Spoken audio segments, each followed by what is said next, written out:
Hi, it's Miss Dixon, and it is week 7. So we're getting there. We're almost done. We had the month of May, but we're almost done. This week is the last chapter that we're going to read, Lives of the Dead.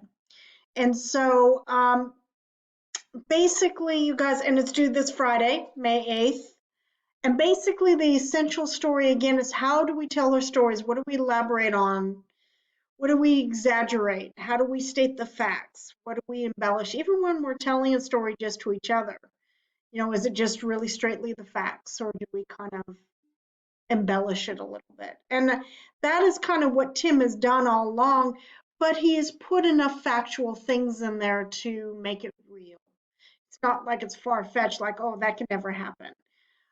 And so in this last chapter, Lives of the Dead, he kind of goes over some things in his past, like a little girl that he had a crush on.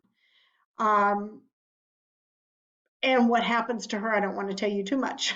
So I'm kind of trying to be very careful with my words, but I will read a portion of it to you anyway, like I've done in the past couple of weeks. So this week with your online journal, I want you just to write whatever you want to write on. And then the next 2 weeks, you'll start writing your story. First the draft, and then the final copy. But basically, you guys are going to read this chapter. It is a little bit longer chapter, but it is very, very enjoyable. If we were in the classroom, I'd be reading it to you. I'd be talking about it all the way through. But you have your choice this week. You'll have your discussion questions, and then you'll have a choice of a poem or a reflection piece.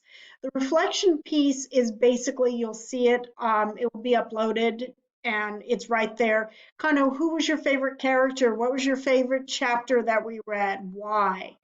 What was it about it that resonated with you? How did it make you feel? That kind of thing. And then the poem is really a poem, and then you're just kind of just dissecting it. What did it do for you? What did it mean to you? What is happening inside the poem? And again, very, very self-explanatory. If you want, I could upload a video that showcases each of those. Right now, I'm not going to, but remember, Wednesday is office hours, so go ahead and um, come on and we'll talk about it. Okay, or send me a message on Google Classroom and let me know that you want me to do whatever, to go ahead and talk about it.